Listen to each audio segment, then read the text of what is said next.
حضرت محدث ابن جوزی نے لکھا ہے کہ حضرت حبیب اجمی ایک بزرگ تھے، ان کے پاس ایک شخص اکثر آتا تھا، بڑا مالدار تھا، ایک ہی بیٹی تھی، وہ بھی ٹانگوں سے معذور تھی۔ تو آپ اکثر اس کو کہتے کہ تو توبہ کر، اللہ کی بارگاہ میں رجوع کر۔ ایک وقت ایسا آتا ہے کہ پھر انسان کا جب کوئی اپنا نہیں رہتا پھر اسے مصلی یاد آتا ہے، لیکن اگر مصلی کی عادت بچپن سے پڑ جائے نا تو پھر ذرا آسان ہوتا ہے اللہ سے دل لگانا۔ وہ اکثر آپ اس کو کہتے کہ ٹھیک ہو جائے کہ تو بیٹی ہے، وہ بھی بیچاری معذور ہے، تو کہاں دولت لے جائے۔ آج کرتا ہوں، ہم تاریخیں دیتے رہتے ہیں نا اللہ تعالیٰ کو معاذ اللہ کہ رمضان سے میں نے نیک ہو جانا ہے، عمرہ کر کے آؤں گا تو پھر میں پکا نمازی ہوں۔ خدا کے بندو، کس نے تجھے بتایا کہ رمضان تک تو زندہ رہے گا؟ کس نے خبر کی کہ عمرہ کرنے تک تو بچے گا؟ حضرت حبیب اجمی اس کو کہتے تو کہتا بڑی جلدی ٹھیک ہو جاؤں گا۔ ایک دن سویرے سویرے توبہ کرنے آ گیا۔ آپ نے فرمایا کیا ہوا؟ تو کہنے لگا حضرت جی کل ایک 15 سال کا نوجوان ملا ہے اور مجھے توبہ کرا گیا۔ مزہ ہی اس عمر میں اللہ اللہ کرنے کا، نبی کریم سے محبت بھی کرنی ہو تو یہی عمر ہے۔ عشق لگا سی کھیڈاں کھیڈ دی نوں تے پھر مینوں کھیڈاں بھول گئیاں، کجل پایا سی میں یار دے ویکھنے نوں، پھر او دی یاد وچ روندیاں ہی ڈول گئیاں۔ حیدر شاہ اس گلی کدے نہ رولدی پر ہن تے رولدی رول گئیاں۔ جن لوگوں نے ابو جال کو قتل کیا تھا ان کی عمر بھی 15 سال تھی۔ ہم تو بڑے ہی نہیں نہ ہوتے ساری زندگی، نہ ہمیں کو بڑا ہونے دیتا ہے، ہم بڑے ہی نہیں ہوتے، یہ تو عمر ہے کچھ کر گزرنے کی۔ 15 سال کا نوجوان توبہ کرا گیا تو حضرت حبیب اجمی کہنے لگے وہ کیسے؟ کہنے لگا حضرت جی میں کل منڈی گیا تھا، مجھے کچھ سامان خریدنا تھا، تو بغداد کے بازار سے میں نے مچھلی خرید لی 10 کلو، باقی بھی سامان تب خود لے جا نہیں سکتا تھا۔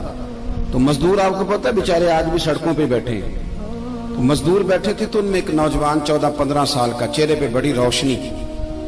میں نے اس کو کہا بیٹے مزدوری کرو گے؟ کہنے لگا حضور مزدوری بھی کرتا ہوں، پڑھائی بھی کرتا ہوں، اور جو اللہ کو منظور ہو اس کی عبادت بھی کرتا ہوں۔ میں نے اسے کہا کہ یہ میرا سامان ہے فلان جگہ پہنچانا ہے، کیا لوگے؟ کہنے لگا 3 دینار مزدوری۔ سودا طے ہو گیا، اس نے سامان اٹھا لیا۔ کہتے ہیں رستے میں ظہر کا وقت ہو گیا، کہنے لگا چچا اگر اجازت ہو تو نماز پڑھ لوں۔ 15 سال کا جواب۔ کہتے میں رکھ کے نا وہاں سامان تو پھٹے پہ بیٹھ گیا، وہ نماز پڑھنے چلا گیا، باقی لوگ دیر سے آئے، وہ بچہ جلدی آ گیا۔ میں نے کہا بیٹے آپ جلدی آ گئے؟ کہنے لگے نفل چھوڑ دیے، آپ یہی نہ سمجھ لیں کہ کام چور ہے، میں بعد میں پڑھ لوں گا۔ کہتے ہیں وہ دوپہر کا وقت، رمضان بھی نہیں تھا، میں اس بچے کو نوجوان کو گھر لے گیا اور میں نے اپنی بیوی سے کہا کہ بڑا نیک ہے، نمازی ہے، اور راستے میں یہ بھی ہوا ہے کہ میں نے اسے ایک دفعہ کہا ہے کہ یہ مجھے تھوڑی دیر کے لیے دے دو، گرمی بڑی ہے، تمہیں پسینہ آ رہا ہے، میں اٹھا لیتا ہوں۔ کہنے لگا نہیں چچا میں رزق حلال کھاتا ہوں، اگر آپ اٹھائیں گے تو میں 3 دینار مزدوری پوری نہیں لوں گا، پھر پیسے کم کروں گا، میں نے طے کیا ہے کہ اٹھاؤں گا۔ تو کہتے ہیں میں نے اپنی بیوی کو بتایا تو بڑی متاثر ہوئی، کہنے لگی دوپہر کا کھانا پک گیا، اسے کو روٹی کھا لے، رمضان بھی نہیں تھا۔ کہتے میں باہر نکلا، اس کو 3 دینار تھمائے، تو میں نے کہا بیٹے ایک بات میری مانو گے؟ کہنے لگا بتائیے۔ میں نے کہا کھانا پکا ہے کھا لو۔ کہنے لگا میں معافی چاہتا ہوں، میں نے روزہ رکھا ہوا ہے۔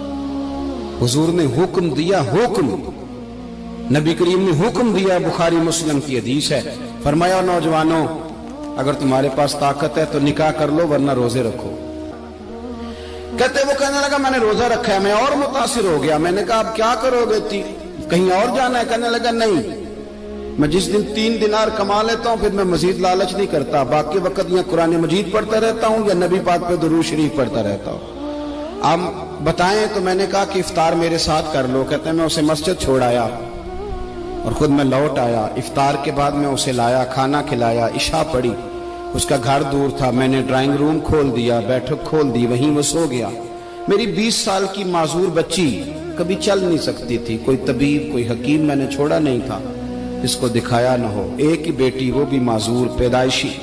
اس کے کمرے میں گئے، میاں بیوی اسے کھانا کھلا اور بتایا بیٹے ایک نوجوان ہے، بڑا نیک ہے ہمارے گھر میں، آج بڑا پرہیزگار۔ پتہ ہے حضور نے کیا فرمایا؟ نبی کریم فرماتے ہیں جب نوجوان اٹھ کے تہجد پڑھتا ہے نا نوجوان، تو اللہ فرشتوں کے سامنے اس نوجوان پر فخر فرماتا ہے، اللہ فخر کرتا ہے کہ عمر دیکھو دیکھو یہ میری بارگاہ، اللہ فخر کرتا ہے، اللہ یعنی خدا خود میرے مجلس بود، اللہ فخر کرتا ہے۔ اب سوچے